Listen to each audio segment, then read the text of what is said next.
Amerika Qo'shma Shtatlari va Isroilning Eronga qarshi boshlangan urushiga 5 kun bo'ldi. Ana shu 5 kun davomida AQSh va Isroil harbiy havo kuchlari va dronlar tizimi Eronning harbiy havo kuchlariga zarba berib kelayotgandi. O'zi shundoq ham Eronning harbiy havo kuchlari AQSh va Isroilning qo'shma harbiy havo kuchlaridan va dronlar tizimidan nisbatan kuchsizroq, texnologik jihatdan orqada va kam sonli ekanligi aniq edi. Ammo o'tgan bir necha kun mobaynida AQSh va Isroilning rasmiy manbalariga ko'ra, Eronning kam sonli bo'lgan harbiy havo kuchlarini yana ham zaiflashtirish uchun ularga jiddiy zarbalar berilganligi, endilikda Eronning harbiy havo kuchlari deyarli yo'q qilinganligi haqidagi xabarlar tarqatilgandi. Lekin bugun 5-mart holatiga ko'ra AQSh va Isroil rasmiy manbalarining ayni shu hujumlarga doir video tasvirlar e'lon qilinishi va ayni shu tasvirlarning tahlilchilar tomonidan chuqur o'rganilishi ortidan juda qiziq ma'lumotlar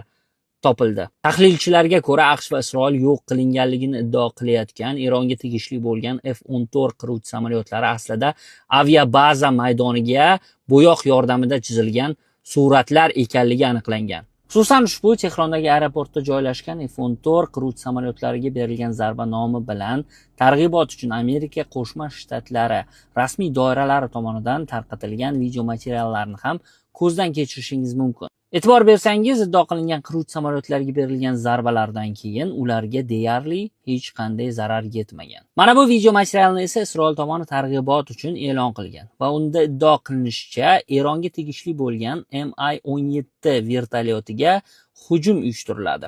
Ammo vertolyotga deyarli hech narsa qilmaganini ko'rishingiz mumkin. Hattoki uning parraklari o'z joyidan jilmaydi ham. Harbiy tahlilchilarning xulosasiga ko'ra, ayni shu kabi Eronning chalg'ituvchi hiylalariga uchgan Amerika Qo'shma Shtatlari va Isroil harbiy kuchlari harbiy byudjetga juda katta, millionlab dollar zarar keltirishgan.